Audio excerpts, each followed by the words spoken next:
वेदप्रिये वेदान्तर्गतवासिनी जनप्रिये जगत्कल्याणकारके कदम्बवनवासिनी कात्यायनी कनकाम्बरधरे कनकदुर्गे तव सुप्रभातम्।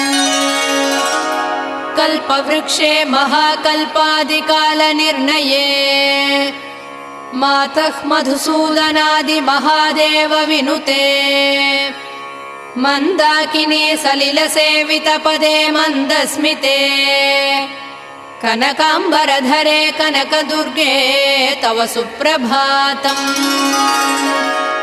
शिववामभागे शिवे शैवेतरसेवितपदे विजयदुर्गे महादुर्गे हे जगन्मातृके जगदाम्बिके जाह्नवी सखे